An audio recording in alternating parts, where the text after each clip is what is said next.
Sejam muito bem-vindos ao Superacast. Este é um programa do Instituto Superateia que tem como objetivo trazer informação e conhecimento de qualidade para você, família atípica.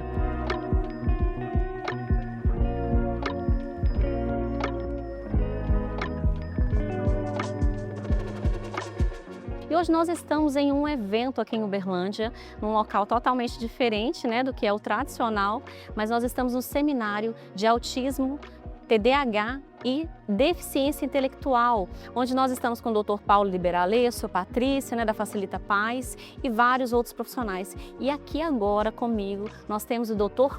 Paulo Liberalesso, que dispensa apresentações. Eu vou deixar você se apresentar. Primeiro eu queria dizer que é uma admiração muito grande que nós temos pelo seu trabalho, A gente enquanto profissional, o quanto você tem agregado para as nossas vidas, E te agradecer por esse tempo aqui com a gente. Eu gostaria que você se apresentasse. Patrícia, eu que agradeço pelo convite, sempre um prazer estar com você.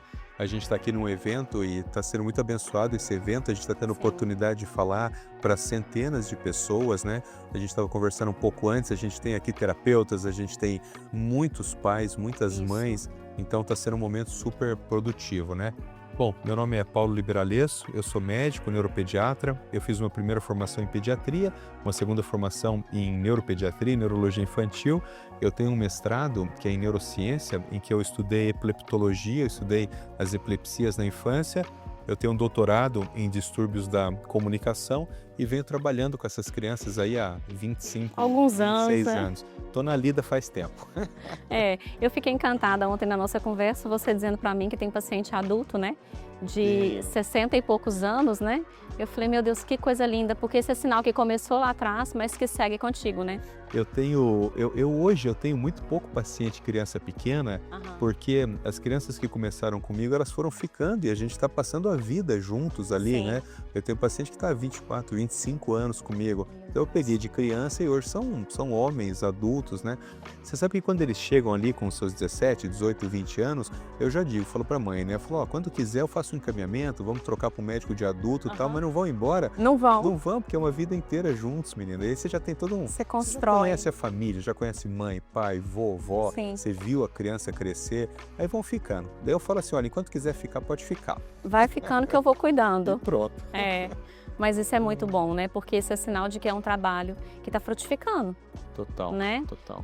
Doutor, eu queria muito que a gente falasse aqui hoje, a gente estava conversando ali e tem tantos temas que a gente poderia trazer, mas níveis de suporte, Nível 1, nível 2, nível 3, como identificar isso? Eu queria que você trouxesse um pouco sobre isso para nós. Qual o maior desafio que muitas vezes essa família enfrenta, entender e compreender isso, Então tem muita coisa dentro desse tema. Esse é um assunto que hoje em dia, ele é um assunto muito complexo para ser tratado, principalmente a coisa de 2, 3 meses atrás, uma personagem muito importante do transtorno espectro do autismo, que é a professora Uta Fritsche. A professora Uta Fritsche, ela descreveu comportamentos autísticos, comportamentos dentro do espectro que foram muito decisivos para a gente entender o espectro. Então, quando uma mulher dessa fala, a gente tem que parar para ouvir o que essa mulher está falando, E a professora Uta Fritsche, há 2 ou 3 meses atrás, ela fez uma consideração que, a princípio, as pessoas acharam péssima, na verdade, mas é uma coisa que a gente tem que refletir. A professora Uta Fritsche, ela disse que o espectro do autismo ele foi ampliando tanto que hoje ele perdeu a sua caracterização. Bom, o que está por trás disso que a professora Uta Fritsche quer dizer, Eu acho que aí a gente tem que entender, Patrícia, o funcionamento do DSM, da Sim. Associação Americana de Psiquiatria. Como que funciona o DSM? O DSM, que é o manual da Associação Americana de Psiquiatria, que traz os critérios diagnósticos dos transtornos mentais, ele funciona assim. Ele funciona através de categorias. Então, ele junta comportamentos dentro de grandes categorias para transformar aquilo em transtornos mentais. Então, quando você olha, por exemplo, o TDAH, as pessoas que têm TDAH têm um grupo de sinais e sintomas que colocam elas nesta categoria. Então, se você olha as pessoas com TDAH, elas são muito parecidas entre si. Se você olha, por exemplo, pessoas com Fazer transtornos... até brincadeiras, Muitas. Se você olha, por exemplo, as pessoas com esquizofrenia, elas têm características que são muito parecidas entre si. Assim como se você olhar, por exemplo, quadros sindrômicos, como as pessoas com síndrome de Down, trissomia 21, elas estão dentro de uma categoria porque elas são muito parecidas entre si. Então, o que a professora Ultafriti tentou explicar? Ela tentou explicar o seguinte, que quando o transtorno do espectro do autismo, ele foi ampliando, ou seja, a gente foi colocando cada vez mais pessoas para dentro, esta categoria, ela ficou muito laceada. Então, dentro hoje do transtorno do espectro do autismo, existem pessoas ali com características clínicas muito diferentes. Então, dentro do transtorno do espectro do autismo, você pode ter, por exemplo, um autista nível 1 de suporte, que é uma pessoa que constituiu família, que fez uma faculdade, que cursou a universidade, que trabalha, que tem filho, que sustenta uma família, Sim. e ela está no autismo nível 1 de suporte.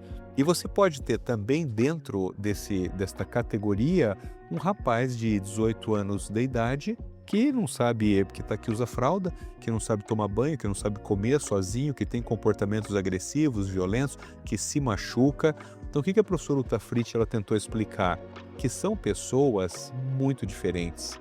Claro que a gente entende que existe um cerne ali, um core da doença que é mantida, né? Sim. Assim como quando você pensa, por exemplo, em pneumonia, existe um core da doença ali que é mantida, uma infecção pulmonar. Quando você pensa numa doença física, existe um centro comum ali. Mas no transtorno do espectro do autismo, um autista nível 1 e um autista nível 3 tem um cerne comum, que são os critérios diagnósticos. Sim. Mas mesmo assim são pessoas muito diferentes. Totalmente. Então, a discussão hoje na ciência é se continua sendo uma boa ideia manter todas essas pessoas dentro do mesmo espectro do autismo. Tem que tomar muito cuidado quando a gente fala isso, porque uma ala mais radicalizada diria o seguinte: então é para tirar o autista nível 1? Não, ninguém está falando isso. O Sim. que nós estamos dizendo é que essas pessoas apresentam características clínicas muito diferentes e o principal, elas apresentam intervenções muito diferentes. Então, quando você observa autistas falando, por exemplo, em rede social, eles são nível 1. Você não tem um autista nível 2, 3 suporte falando em rede social na imensa maioria das vezes. Então, qual que é a ideia? Que manter essas pessoas todas no mesmo diagnóstico acaba invisibilizando as que têm um nível mais profundo de suporte. Por quê? Porque quem consegue se manifestar de forma eloquente e tal são os autistas nível 1 de suporte. E essa já é uma percepção pessoal, né? As mães destas crianças nível 2 e 3 de suporte, elas sentem uma dificuldade muito grande. Por quê? Porque elas não se sentem verdadeiramente representadas pelos autistas nível 1. Por quê? Porque são pessoas totalmente diferentes dos filhos dela. Então, acho que essa é talvez a maior discussão que a gente tenha hoje, é como reposicionar essas pessoas de modo que ninguém se sinta invisibilizado, de que ninguém se sinta prejudicado. Uma outra questão também é a questão de recurso público, né? Sim. Então, o recurso público, ele tem que ser mais destinado a quem tem mais necessidade. Então, você não pode tratar o espectro como se ele fosse uma coisa única, porque ele não é uma coisa única. De novo, o que não significa que pessoas no nível 1 de suporte não precisem de tratamento. Claro que precisam, elas têm um transtorno neuropsiquiátrico, só que elas precisam de uma modalidade de tratamento que é totalmente diferente da modalidade de tratamento de pessoas no nível 2, 3, que são pessoas que têm um nível de suporte maior. muito maior, né? E aí a gente vê muito, hoje em dia já tem essa discussão, né, muito grande. O senhor trouxe aí sobre a questão de, então vai tirar o nível 1? Não é sobre tirar nada. Total. Mas é sobre dar necessidade que é maior para quem realmente tem essa necessidade. Eu acho que até mesmo para entender os níveis de suporte, a própria família, eu vejo que tem esse desafio, né? Aqui no Brasil, Patrícia, a gente tem desafios de tudo quanto é canto. Eu acho em que todos os aspectos, né? Nina, eu acho que só muda, dependendo do teu nível socioeconômico, cultural, muda o desafio que você tem. Então, quando você pega pessoas que têm muito pouco acesso, e aí eu estou falando de recurso financeiro mesmo, tal, o desafio é diagnóstico. Aí você já está falando de pessoas que não conseguem ter diagnóstico. É do básico. O básico, é o mínimo do mínimo do mínimo, né? Mas vamos supor que você já esteja um pouco além disso e você já conseguiu um diagnóstico. Aí você acha que os problemas começaram a se resolver. Não, aí começaram os problemas da sua vida, né? Aham. Porque aí você fica com um papel na mão, com um laudo ali, por exemplo, de autismo, deficiência intelectual, e aí você tenta dar o próximo passo, que é acessar terapias. E aí você tem um mundaréu Primeiro de impasse. problema nisso, né? Eu falo para essas mães, é como se essas mulheres estivessem tentando empurrar o Everest, assim, É, né? é Você isso. sabe que não vai dar certo aquilo lá. É, e se você, vamos dizer agora que você esteja um passo além e que a questão econômica não é mais um problema para você. Você fala assim, não, eu tenho muito dinheiro, eu posso pagar isso aqui, coisa e tal. Aí vem um outro problema que é a qualificação dos profissionais. Então, Exato. nós não temos um território do tamanho do Brasil, em todos os cantos, a gente não tem profissionais qualificados. Claro, você veja, nós estamos aqui em Uberlândia, né? Que já é uma baita de uma cidade desse Sim. estado e tal. Mesmo aqui, a gente estava conversando ontem, você tem dificuldade. E nós Exato. estamos falando de uma das principais cidades do estado. Agora, você pega e caminha 200 quilômetros para o interior do estado de Minas Gerais. É muito difícil. É muito mais É difícil. muito difícil. É. E isso provoca uma competição que eu entendo que é o jogo do mercado, mas ela é desleal. Por quê? Porque quem tem mais dinheiro vai conseguir contratar os melhores profissionais. E aí você faz um funil invertido nisso aqui, né? Sim. Quer dizer assim, quem tem menos dinheiro, além de ter dificuldade no acesso ao diagnóstico, Ainda vão ter vai profissionais tendo, menos qualificados. claro, você vai tendo uma dificuldade extrema para conseguir profissionais mais qualificados, né? E eu acho que a gente está caminhando aí para... Porque o que acontece é que os diagnósticos têm aumentado, a gente acompanha os números aí de perto, a gente tem visto isso, não que não existissem antes, mas o acesso a ele, eu acredito que, né, está possibilitando isso, mas é o que o senhor acabou de falar, ainda profissionais muito desqualificados. E a gente, enquanto tem clínica, a gente percebe isso muito. Muitas vezes chega lá cursos que eram, por exemplo, na área da fono, CAA, um prompt, que era um curso para ser tido como básico para o atendimento nessa área, e às vezes a profissional não tem, e muitas vezes alguns ainda não têm nem interesse de fazer. Total. Tem uma coisa que eu gosto sempre de pensar também, que é o seguinte, né? Imagine um profissional que ele tem uma formação boa, ou seja, ele Sim. fez uma boa faculdade, ele é um cara Estudou. estudioso, coisa e tal. Mesmo para essa pessoa, existe uma curva que é uma curva de aprendizado. É que nem eu sou um sujeito que eu sempre estudei, mas quando eu me formei há 26 anos atrás, o meu conhecimento ele era insignificante. Conforme eu fui estudando, a minha curva de aprendizado ela foi se formando. Então, quando você porque, claro, as pessoas percebem que existe um mercado para isso e começam a fazer mais faculdade de psicologia, de fonoaudiologia, de terapia ocupacional, coisa e tal. Só que não resolve muito a gente jogar uma quantidade enorme de profissionais no mercado, porque essas pessoas estão numa curva de aprendizado, mesmo que elas sejam ótimas, super Sim. esforçadas, mas elas estão numa curva de aprendizado aqui. Qual é o problema? Existe quando essas pessoas tentam começar a atender, a gente pede para elas atenderem uma criança autista. Só que o problema é que o autismo é provavelmente o transtorno neuropsiquiátrico da infância mais complexo que existe. Então, mais ou menos, eu faço essa analogia. É como você pegar um cara que acabou de tirar a carteira, ele já tem a carteira, ele pode dirigir um carro, e aí você dá um carro da F1, da Fórmula 1 para ele dirigir. Ele não consegue. Não. É impossível. Por quê? Porque ele tem carteira, mas ele não consegue dirigir aquela máquina. Então, você pedir para um sujeito que tem 2, 3 anos de formado atender uma criança autista é virtualmente impossível por mais boa vontade que aquela pessoa tenha. Aí você entra num outro jogo, que aí você diz assim, tá, mas então você tem que começar a se formar. Aí essa pessoa começa a tentar acessar formação. Novas formações. É muito caro no Brasil. É muito caro no Brasil. A gente tem um instituto, eu e a Emília Gama, que a gente chama de IEPSIS, né? É um instituto de formação. E a gente tenta a todo custo manter formações a um preço que você consiga oferecer uma formação de excelência, mas a um preço que seja Acessível. praticável no Brasil. O Brasil é um país de pessoas pobres, Patrícia, eu sempre Sim. falo isso. Às vezes eu tenho a impressão que a gente, aqui no Brasil, fala como se a gente estivesse falando de países europeus, por exemplo, ou de regiões ricas dos Estados Unidos. Nós somos um país de pessoas pobres, ou seja, quando você vai oferecer intervenção, quando você vai oferecer formação, você não pode perder essa perspectiva, que nós somos um país de pessoas pobres. A nossa classe média no Brasil, ela é formada por pessoas que não têm recurso para acessar conhecimento. Então, isso é mais um complicador, né? é verdade. E aí entra, aí abre um leque para muitas coisas, né, para a gente pensar. E a gente entende também, às vezes, a angústia de muitos pais que vão até as clínicas buscando por ajuda, e é o que você acabou de falar, né, o senhor acabou de falar agora. Essa ajuda, muitas vezes, existem até profissionais que desejam e que querem ajudar, mas que não têm esse acesso e às vezes está nessa curva de aprendizado aí mais baixa, está começando ali a carreira, né? E aí uma demanda gigante que vem acontecendo, né? Porque a gente está costumo falar que é uma corrida, sabe? A clínica, hoje a gente busca o quê? Treinar o máximo que pode a equipe, porque a gente entende uma necessidade chegando.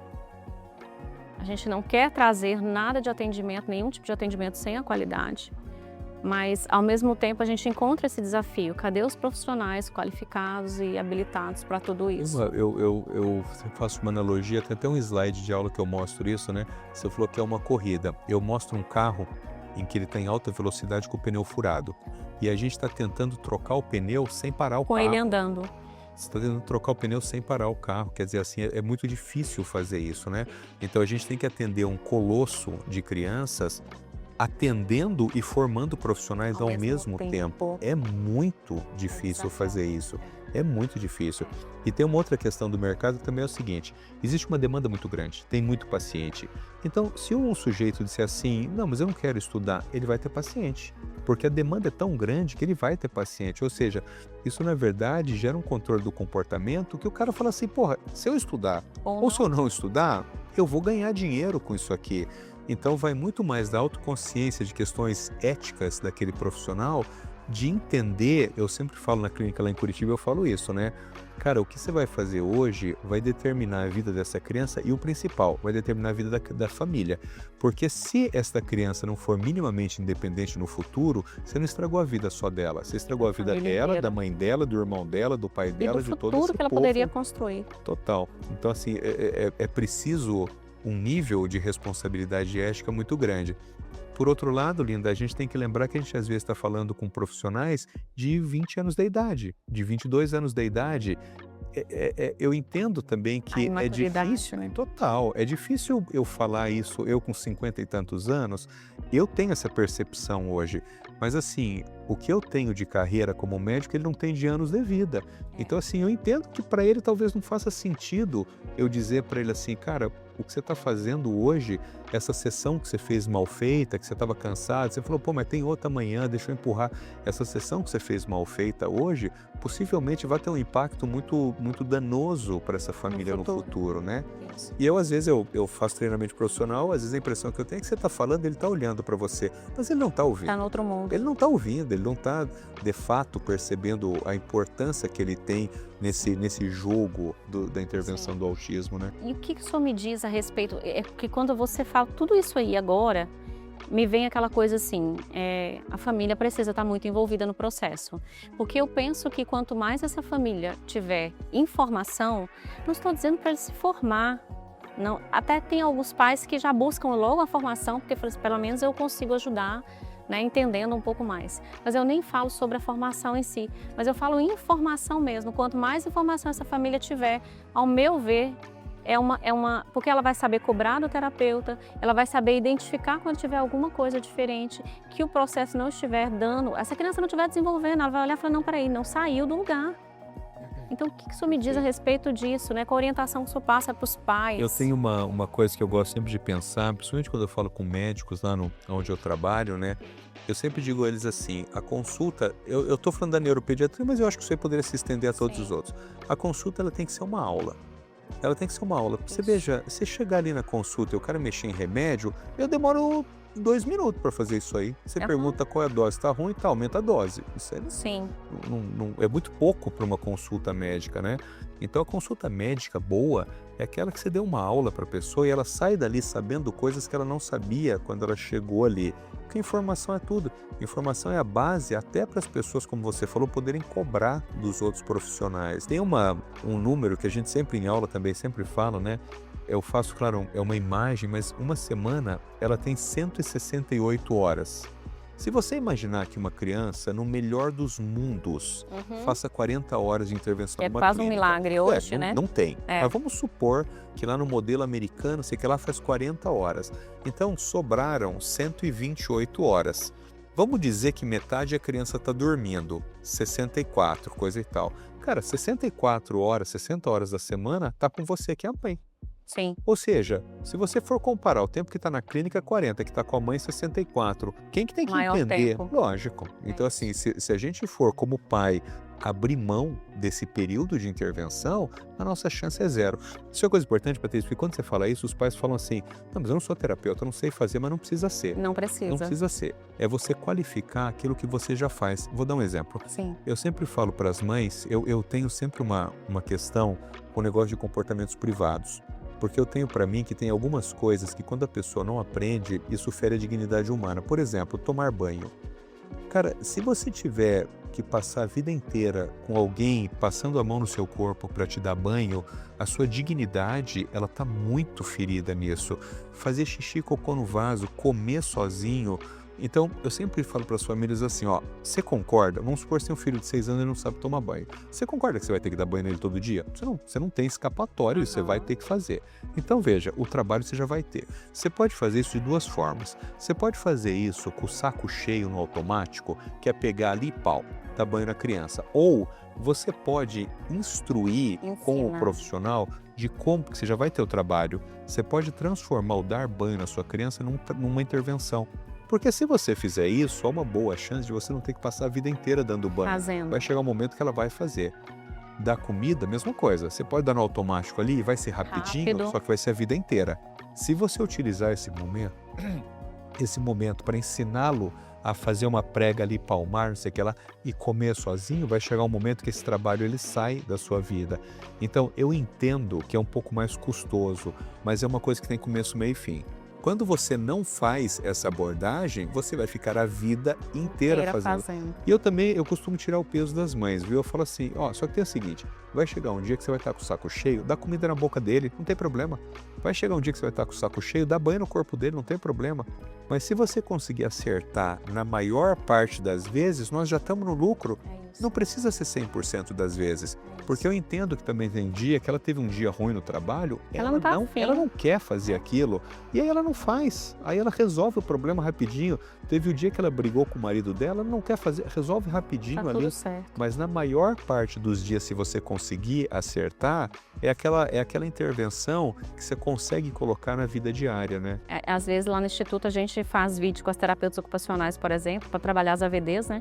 E outro dia fizeram um vídeo lá, achei muito bacana, porque ela ensinava, vai recolher uma roupa? Leva o filho junto para ajudar a recolher a roupa. Você está envolvendo ele nas atividades ali, sem ser aquela coisa de obrigação. Ele já está fazendo um movimento ali com o pregador, Então, né? Tá ajudando, tá do seu lado, ou seja, tá debaixo do seu olhar, você tá vigiando ele, mas é aquilo que você falou, trazer para a rotina. para a vida que interessa. Eu vou usar esse teu exemplo para uma coisa que eu sempre falo no consultório, né? Às vezes, e isso no Brasil é muito marcante, nos Estados Unidos é um pouco diferente, mas aqui é muito marcante, as habilidades acadêmicas. A gente fica ensinando algumas coisas para as nossas crianças que de verdade não servem para nada. Para nada, não serve para nada. Você vê, tá no currículo lá Revolução Francesa, tá? Para quê? Vai servir para quê? O que eu faço Por que com o senhor isso? usa isso hoje? Eu não uso. Tá certo? Equação de segundo grau, isso não serve para nada. E aí quando você vai tirando ali, você fala, puxa, eu vou ensinar matemática. Muito bem. Às vezes, você vê modelos de ensino de matemática em que as pessoas estão ensinando a criança a contar números. Só que estão ensinando ali, por exemplo, há 2 anos a criança a contar até 20, mas a criança não tem noção de ordem de grandeza. Sim. Ela está aprendendo a contar até 20 como se ela cantasse uma música. 1, 2, 3, 4, 5, 6, 7, 8, 9, 10, como se aquilo fosse uma música. Mas daí quando você pergunta para ela assim, ó, o que você acha que é mais caro? Um cotonete ou um relógio? Não Ela não sei. sabe? Por quê? Porque aquilo que ela aprendeu está desconectado da ordem de grandeza, que é o valor numeral. Sim. Então, quando você está ensinando coisas para a criança, por exemplo, matemática, a criança está com 7, 8 anos, segundo, terceiro ano do ensino fundamental, e estão ensinando coisas de matemática. A minha pergunta não é sobre matemática, porque isso não serve para nada. A minha pergunta é assim, você está levando ela no mercado? Ou seja, ela tem noção que se ela for comprar 5 pães, um pouco de queijo, presunto e leite numa padaria, ela tem noção de quanto de dinheiro que ela tem que levar? ela tem noção, se ela olhar, por exemplo, um casaquinho que nem esse teu aí, e falar assim, custa 50 mil reais, será que é honesto? Será que esse é o valor de um casaquinho de pano? Não, é para isso que serve. Então, quanto mais grave é a criança, mais você tem que selecionar aquilo que você vai ensinar. Sabe por quê? Porque não vai dar tempo.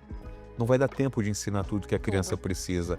Então, focar sempre naquilo que dá dignidade humana. Então, comportamentos privados, aquilo que o seu corpo está nu, isso dá dignidade humana. Alimentação da dignidade humana. Você aprender minimamente a lidar com o sistema monetário nacional. Isso permite, em alguma medida, você ter uma vida mais independente. Então, quanto mais grave é o indivíduo, melhor você tem que ser na seleção daquilo que você vai ensinar, porque não vai dar tempo de ensinar tudo, né? Você não vai conseguir ensinar tudo que a gente gostaria. É isso mesmo. E isso aí é muito importante, porque isso a gente vê na clínica diariamente, nos atendimentos, e eu falo sempre porque a terapia, o paciente está ali toda semana. Então ele está no dia bom e ele está no dia mau. A mãe, a mesma coisa. Tem um dia que aquela mãe está te ouvindo maravilhosamente bem, tem dia que ela quer te matar, que ela não está afim de nada. Total. E é o quê? Vida. Isso é vida, né? Isso faz parte, é o que o senhor trouxe, né? Às vezes vai ter dia que ela vai querer ensinar tudo aquilo dali, e vai ter dia que ela vai querer só fazer porque ela tem que fazer. Total, no piloto automático. No piloto automático, e tá tudo certo, mas... Você sabe, Patrícia, que eu sempre falo para as mães assim, às vezes, eu trabalho com um pedaço do autismo, que é um pedaço muito grave do autismo, assim. Eu tenho pouquíssimas crianças com autismo nível 1 e tal. A maior parte dos meus pacientes são pacientes muito graves, com comportamento agressivo, violento e tal. E essas mulheres, muitas vezes, elas estão apanhando em casa do filho. Sim. E às vezes ela chega irritada na clínica, eu falo muito isso para os terapeutas, às vezes ela chega irritada e a gente, como terapeuta, você, todas as pessoas, a gente já se arma quanto àquilo. E eu sempre falo para as meninas assim, falo assim, cara, você tomou um puxão de cabelo na semana, essa mulher tá tomando chute o dia inteiro, todo dia. Então assim, você precisa compreender que a vida dela tá muito difícil. A última coisa que ela precisa é que alguém aqui da clínica vá colocar pilha nisso aí. Exato. Então, às vezes, tudo bem, ela xingou, ela gritou, mas você engolir aquilo em seco e falar assim, cara, dá para entender. Porque eu não suportaria isso que ela está vivendo. Essa vida que ela tem. Então, eu acho que também você ter essa visão um pouco mais, a gente como terapeuta, né? Você ter essa visão um pouco mais empática do lado da família, constrói um alicerce ali de confiança que é muito importante, né? Nessa relação, porque vai ser uma relação que eu te falei, eu tenho pacientes que estão há 20 e tantos anos comigo, se isso aí não tiver uma relação de confiança ali, o negócio desanda. Não fica. É verdade. Não, isso que você falou é tremendo, porque essa questão da mãe, por exemplo, e as mães eu falo que são as que mais sofrem nessa jornada toda, né? Algumas solo, né? E eu sempre falo com os profissionais, falo, gente, entenda que aquilo que ela está vivendo é o que o senhor acabou de trazer, de forma muito clara aí. Passa às vezes 2 horas com a criança dentro da clínica, mas quantas horas essa mãe está passando? Nós já recebemos mães aqui em Uberlândia, toda unhada, mas não tinha um lugar no braço dela que não tinha, sabe? Um paciente muito grave, e aquela mãe estava literalmente pedindo socorro, estava desesperada, porque ela já não sabia mais o que fazer, sabe? Então tem hora que a gente vê alguns casos extremos assim, e a gente fica pensando, meu Deus, eu tô passando aqui 1 hora, 2. Essa criança está gritando na clínica 1 a 2 horas, porque geralmente um paciente desse também ele não consegue ficar muito tempo dentro da clínica. Total. Né? Ele tem ali o tempo dele e é só aquele e pronto, né? Ele não consegue, na maior parte, nós temos um lá em Alphaville agora, nível 3 de suporte, vai dando a 3ª sessão dele ali, ele já deu. Acabou. Ele já não dá conta de mais nada, de absorver mais nada, e não adianta ficar forçando, né? Só que aquela mãe tá saindo com ele dali daquele jeito, tá indo para casa. Isso aí me lembrou, menina, a questão de escola, né? Aquela mãe que deixa a criança às 7h30 na escola, quando dá 8h15, mas a senhora pode vir buscar porque ele está batendo? E eu sempre penso assim, eu acho que talvez as pessoas dizem, não, quando chegar em casa para de bater. Não para. Não. Quando chegar em casa continua batendo. Ou seja, simplesmente você desloca aquela situação daqui para lá. Então você, entre aspas, resolve o seu problema, mas quando a criança chega em casa, a questão continua acontecendo ali, né? Então, escola para essas crianças hoje virou um problema muito difícil de resolver, Sim. porque eu entendo que tem o lado da família, mas eu também entendo que tem o lado dos professores, eu Professores. acho isso muito importante. Minha mãe era professora e eu falo com isso com muita propriedade, porque eu era o piá de 6 anos que rodava no mimeógrafo as provas, as Aham. atividades da minha mãe. Então eu tô nessa lida com criança, assim, desde que eu Há tinha 5, muitos anos. desde faz uns 40 e tantos anos. Então, a minha mãe era advogada também, e ela sempre falava uma coisa, né? Quando você cria uma lei, você acha que você criou uma solução.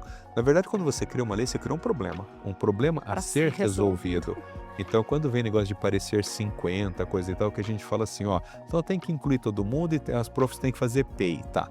Mas aí a professora vira para você e fala assim, só que tem o seguinte, eu não sei. Eu não fui formada. Não tem no Sem magistério, não teve na preparação. pedagogia, não teve isso aí. Ou você tem uma criança, por exemplo, autista grave, que está batendo nos amigos na escola, e aí você chega ao professor e fala assim, mas a senhora deixou? Não, ela não sabe. Ela não teve uma formação em redução de Não comportamentos sabe agressivos, coisa e como tal. conduzir uma crise. Então a gente está pedindo para essas mulheres fazerem coisas que elas simplesmente não sabem fazer. Aí ela vai lá e segura uma criança que está se machucando, fica com um roxo no braço. Acabou a vida dela. Acabou. Acabou, porque daí você vai para televisão, não sei o que lá, Vai. bateu na criança e ela estava tentando manter a Não deixar a criança em criança segurança machucar. e manter a segurança dos outros alunos. Sim. Então, a escola virou um problema no Brasil, a inclusão escolar virou um problema, porque nós estamos descarregando uma quantidade gigantesca de indivíduos dentro da escola num ambiente que não está preparado para isso. E a culpa não é do professor. Exato. Eu no meu consultório, sempre que mãe começa a meter a boca em professor, eu já falo, linda, peraí, ó, vamos checar isso aí. Sim. Essa pessoa tá lá ganhando pouco, se lascando 48 horas por semana, coisa e tal, não tem hora para fazer atividade com criança, não tem formação para fazer PEI. Será que a gente está batendo na pessoa certa? Sim. Será que a culpa é mesmo da professora do ensino fundamental? E aí começa a cair a ficha da mãe, né? Quer dizer assim, nós estamos pedindo para essas meninas fazerem coisas que elas têm boa vontade, elas não têm má vontade. Só não Elas estão têm uma prontas, né? vontade genuína de ajudar a criança. Só que é que nem você me pedir para arrumar o seu carro. Eu posso ter toda a boa vontade, não vai funcionar. Eu não fui preparado para fazer isso aí. Exato. E essas profs não foram preparadas porque a gente está pedindo que elas façam, né? Nós fizemos uma palestra há pouco tempo aqui em Uberlândia e a gente teve bastante professor lá na clínica mesmo. E a fala delas era assim, gente, é desesperador não conseguir ajudar o meu aluno. Eu fico desesperada, eu vou para casa pensando naquilo, o que eu posso fazer para ajudar, porque eu não sei. E elas estavam nessa palestra justamente para entender um pouco mais sobre o que era autismo, como é que são esses sinais, né? Porque era uma palestra do básico mesmo, né? E elas estavam lá, não é porque ninguém tinha mandado ir, mas elas se dispuseram a ir para aprender. Então, assim, às vezes é o que o senhor falou, estamos julgando a pessoa errada, estamos apontando a pessoa errada. Esses tempos atrás, eu costumo dizer que na clínica onde eu trabalho, o segundo andar, a gente chama de NIP, Núcleo de Intervenção Psicoeducacional, e é a psicopedagogia aplicada à análise do comportamento. E é um setor extremamente complexo da clínica, porque é aquele setor que junta os saberes da pedagogia com os saberes do comportamento, né? Então eu acho muito complexo isso. Eu estava conversando com algumas meninas ali do NIP e eu tava dizendo a elas que quando você pega a faculdade de pedagogia, coisa e tal, na minha forma de entender, isso tinha que ser uma faculdade de neurociência. Porque todos os problemas que você tem numa escola só podem derivar de onde? Do cérebro. Ué, Sim. a dislexia, de onde que vem? Do cérebro. Cérebro. A descalculia, do cérebro. Cérebro. Autismo, deficiência intelectual, tudo vem do cérebro. E quando você vai ver na faculdade, não é uma crítica, é só uma constatação.